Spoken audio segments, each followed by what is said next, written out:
זין שלנו. ראש הממשלה נתניהו אמר השבוע שאין הבדל בין הפורעים מהימין שפרצו לחטיבת אפרים לבין המפגינים נגד גדר ההפרדה בנעלין. ובכל זאת יש הבדל. נגד המתנחלים המתפרעים הופעלה עד היום מדיניות סלחנית, נגד המתקוממים האלימים הופעל עד היום מה שמכונה בעגה הצה"לית, משמאל כמובן, נשק על הרג. אלא שהנשק הזה פוצע וגם הורג, כפי שקרה בשישי שעבר בנבי סלח. אבי עמית יצא לבדוק איך קרה שהצבא, שאסר על שימוש בירי קטלני ישיר של גז מדמיע על בני אדם, מצליח להפר את ההוראות שלו בעצמו.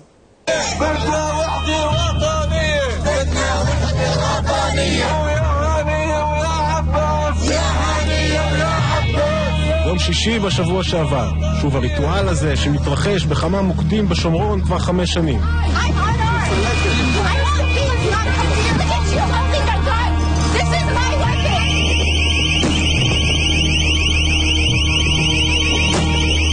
מצד אחד חיילי צה"ל שחוטפים כללות ואבנים, מצד שני מפגינים מהכפר נבי סלח שמוחים נגד המתנחלים שלדבריהם גוזלים מהם את אדמות הכפר.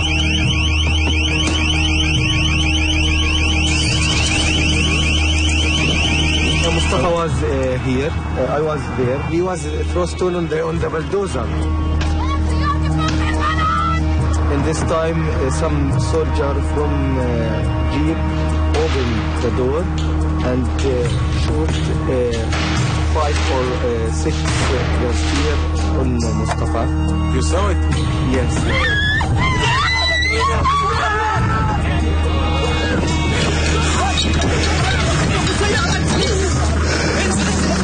מוסטפא תמימי, בן 28, מת מפגיעת רימון גז בפניו מתוך הג'יפ הממוגן.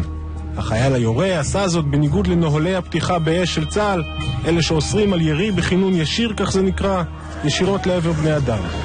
אירוע שסופו היה צפוי מראש.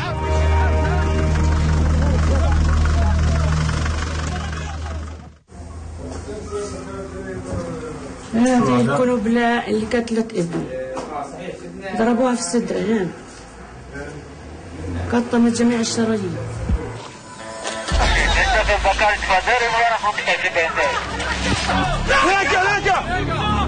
באסם אבו רחמי היה אחד מסמלי המאבק של תושבי בילעין נגד גדר ההפרדה שחצתה את אדמותיהם. התקרבות לגדר. רגע, בנים יש דבר. תסעוש בעיות. מה זה? אני הייתי ממש 10 מטר אחרי באסם. היו בהתחלה יורים למעלה. זה לא סכנה, אז מרים אותו, יגיע אלינו. קרנס מודרוב, רבעת שם.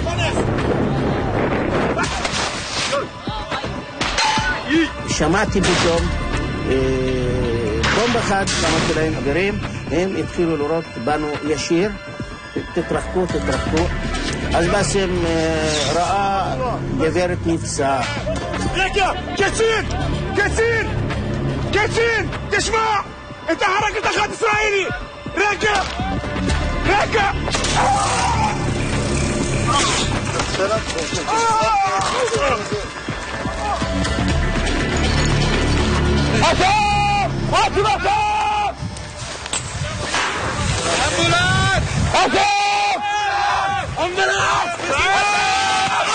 באסם, כמו תמימי, נהרג מפגיעת רימון גז שנורה אליו בכינון ישיר על ידי חיילים שעמדו בצידה השני של גדר ההפרדה, זו שבג"ץ פסק כי אינה חוקית, והורה מאוחר יותר על הזזתה. بحب السلام وباسم بك يحب السلام. مش هيم قتلوا ابني بس ما بحب اقتل. انا بحبش البقتل. על אף שאדם בלתי חמוש נהרג בהפגנה, צה"ל מחליט שלא לפתוח בחקירה פלילית ומסתפק בתחקיר מבצעי, כזה שנעשה בתוך הפלוגה. הם אמרו, אין לנו חקירה, אנחנו לא אשמים, אין לנו שום אחריות על מותו של באסם. אדם הלך להפגנה, לא אלימה, שתועדה ככזו, ונהרג מירי, ולא פותחים בחקירה פלילית. במשך 1 ו4 חודשים עסוק הצבא בתחקיר המבצעי. בסיומו מועברים החומרים אל הפרקליט הצבאי הראשי, וזה מחליט שלא לפתוח בחקירה. ישנם 2 הסברים אפשריים לפגיעה במר אבו רחמי, כך כותב הפרקליט הצבאי הראשי. א', הנפגע עמד במקום גבוה ולכן נוצרה התלכדות בינו ובין קו הירי שלא במכוון. ב', התחמושת פגעה בחוטי התיל העליונים, שינתה את מסלולה, ועל כן פגעה במר אבו רחמה. צריך להבין שזה חלום רטוב של כל בלש, שזירת פשע תהיה מונצחת בשלוש מצלמות, משלוש זוויות. בני משפחתו של באסם שולחים את החומרים משלוש המצלמות שתיעדו את הירי לשורה של בלונדון ובניו יורק, ואלה עושים שחזור תלת-ממדי של האירוע. הנה הוא נפגע, ואתה רואה אותו בזווית הזו מתגלגל, זהו. בזווית הזו, הצילום הזה, כשמנתחים אותו פריים, אז מצאו המומחים את הסימן של מעוף הרימון. בסופו של דבר, המסקנה החד משמעית שלהם היא שהירי נעשה בכינון ישיר. למרות שדי במבט חטוף בסרטונים האלה כדי להוכיח שבאסם נהרג מכינון ישיר, בצה"ל חושבים שזה לא תפקידם לספק את הראיות, אלה שיובילו לחקירה רצינית. כתב לי הפרקליט הצבאי הראשי מכתב, די, אני חייב לומר, מוזר, שבו הוא אומר, תביאו לי ראיות שהייתה פה עבירה פלילית. אני חשבתי, כך למדתי בבית ספר למשפטים, שחקירה היא שמניבה ראיות, ולא להפך, ראיות מניבות חקירה. רק אחרי שבני משפחת אבו רחמה מאיימים לעתור לבג"ץ כנגד החלטת הצבא שלא לפתוח בחקירה, צה"ל משנה את דעתו. ביולי 2010, שנה וחצי אחרי שבאסם נהרג, מצ"ח נכנסת לתמונה ונפתחת חקירה פלילית. לא מספרים לכם כלום? לא. אף פעם לא סברו לנו. שלום. אני רציתי לברר משהו. מה קרה בחקירה? עדיין כבר הפסדנו שנתיים. מה קרה? איפה אנחנו הגענו בחקירה של מותו של באסם? בבקשה. אם אתה רוצה פנייה, תשלח פקס ויענו לך. בסדר? סליחה? תשלח פקס ויענו לך, לדבר אתה לא יכול. תודה רבה. יום טוב גם לך, תודה רבה. במקרים המעטים שיש חקירות, החקירות האלה הן לא אפקטיביות, הן איטיות, הן חקירות בלי חשק, חקירות שנכפו על הצבא. למרות העובדה שבפיקוד המרכז מחדדים לאחר מותו של באסם את ההנחיה שלפיה אין לירות רימוני גז ישירות אל הגוף, ההנחיה אינה מקוימת.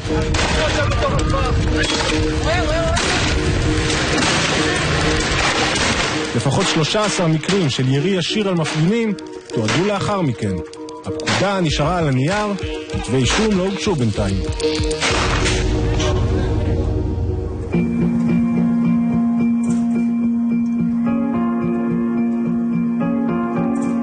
So Bilal, you are living here in Nabi Saleh? Yes, I'm living here. And why are you going with the camera? We are trying to document everything happened in Nabi Saleh. בילאל תמימי מתעד כבר 3 שנים את ההפגנות נגד גדר ההפרדה בנבי סלאח. At 13 of May, I have a shot. It appeared that the officer, he told a soldier to shoot directly on a guy who was demonstrating. Even the guy, he is a Jewish guy.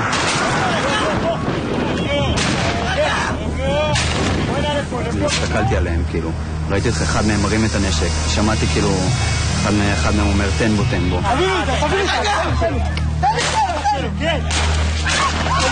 הפקתי להסתובב, כאילו, והדבר הבא זה כאילו שראיתי שהיד שלי מדממת, כאילו, ראיתי את העצמות שלי בחור. מה פגע בך? רימון גז, נורא בכינון ישיר. וכל ההפגנה הזאת, כאילו, הם ירו בכינון ישיר לכיוון הבתים וכל הזמן.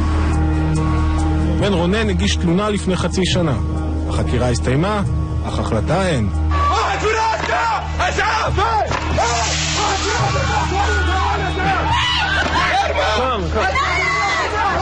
קריסטין אנדרסן, אזרח אמריקני שחבר בתנועת הסולידריות העולמית, נפצע קשה מרימון גז בבילעין לפני יותר משנתיים וחצי.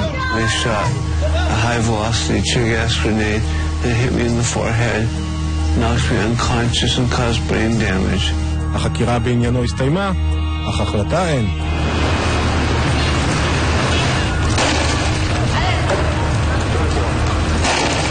אמילי חנוקוביץ', גם היא אזרחית אמריקנית, פעילת שלום, השתתפה בהפגנה במחסום קלנדיה ונפגעה מרימון גז. אני רואה שוטרי מג"ב מכוונים רובים עם מטולים מיוחדים לרימוני גז מדמיע, מכוונים אותם בכינון ישיר לעבר המפגינים, וזה ישר צרם לי לעין, כי אמרתי, רגע, מה קורה כאן? אני ראיתי את כל המתרחש דרך חדשה. זו תמונה שרואים את אמילי עדיין מפגינה, וממש שניות לאחר מכן רואים כמה מיידי אבנים, זורקים אבנים, ופה היא נופלת, זה הרגע שהיא נופלת. ופה זה כבר התמונות הקשות יותר, שאני מגיע קרוב יותר אליה, ורואים את הדרמה ואותה מדממת ומפונה לבית חולים ברמאללה. אמילי איבדה את עינה. החקירה הסתיימה, אך גם במקרה הזה ההחלטה אין.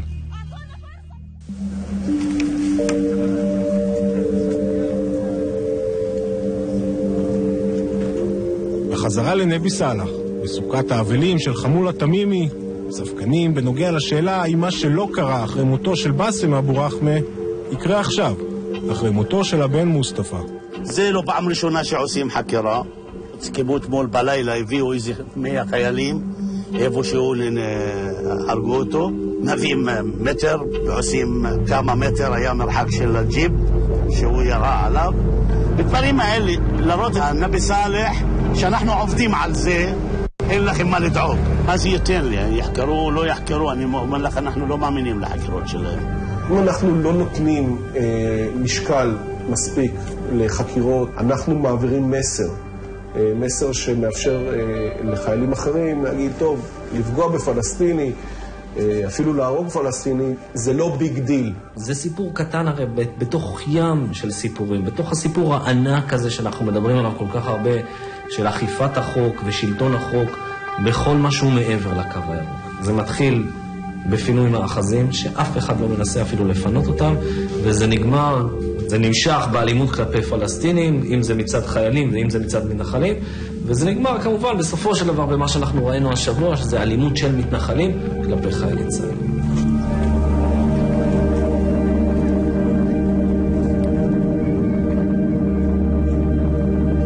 עכשיו לתגובות. מדובר צה"ל נמסר כי הטענה נגד מדיניות החקירות אינה במקומה.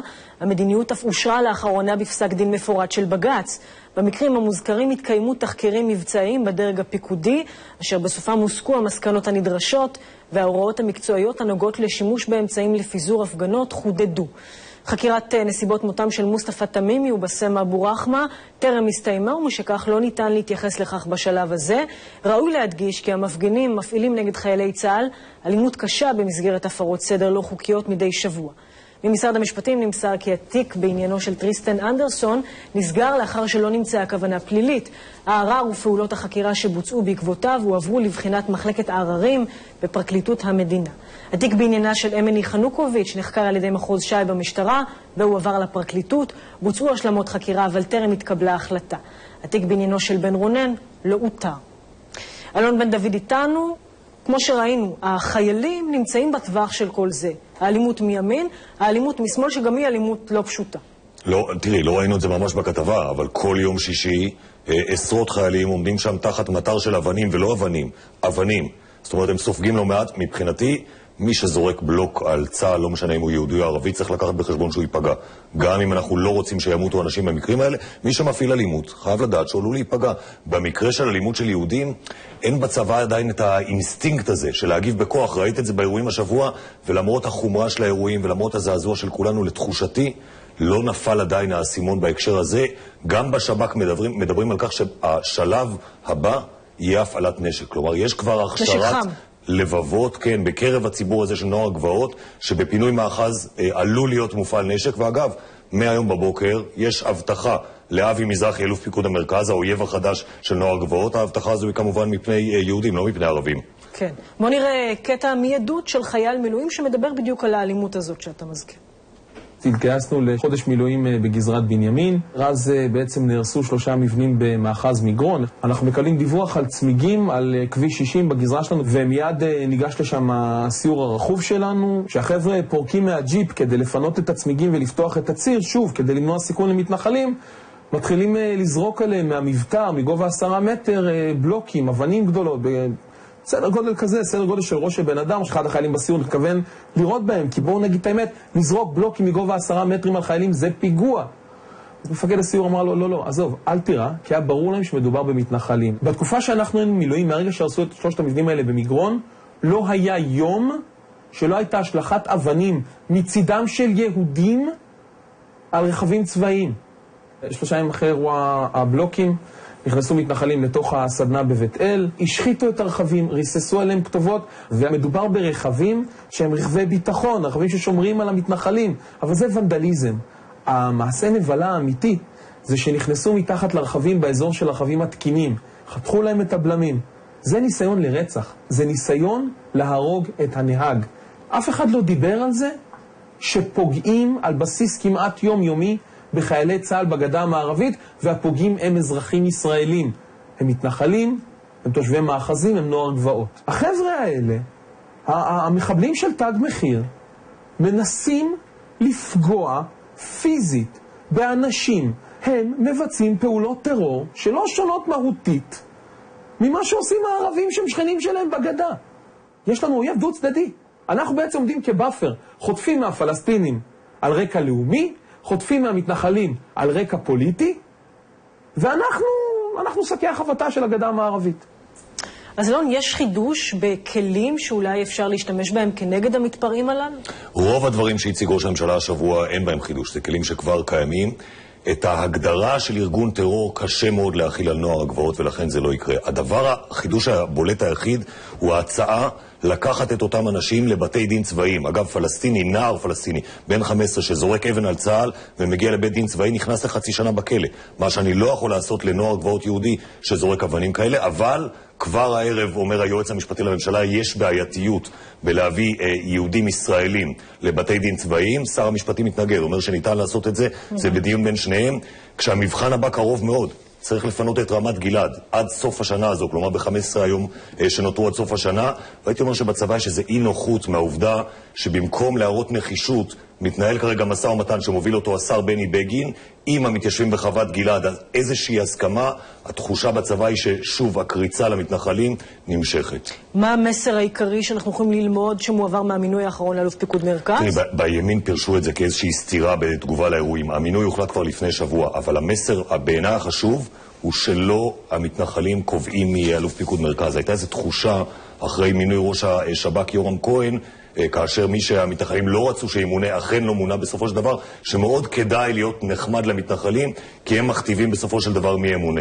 אז לא, צה"ל מעביר פה מסר, אין קשר, לא רק מי שנחמד אליכם יקודם בתפקיד, ואני חושב שאצל ניצן אלון נראה פחות קריצות מהכיוון של הצבא אל המתנחלים. נראה. תודה רבה, אלון. ועכשיו לפינה אחרת באזור הדמדומים שלנו, תופעת הסחר בנשים. ראש הממשלה ושר המשפטים קראו השבוע להילחם עד חורמה בתופעה במסגרת טקס למתן איתור למאבק בסחר בבני אדם. אבל מה עושות הרשויות בנידון? לא הרבה. לאחרונה החליטו במשטרה לפרק את יחידת סער המתמחה בנושא כדי לקצץ בהוצאות. בשטח ההפקר פועלים מאות סוחרי נשים שרק 7 מהם נשפטו והורשעו בשנת 2010. אבנר רובשטיין יצא בעקבות סיפורה של צעירה שנחטפה לזנות ונפלה קורבן גם לאטימות הרשויות.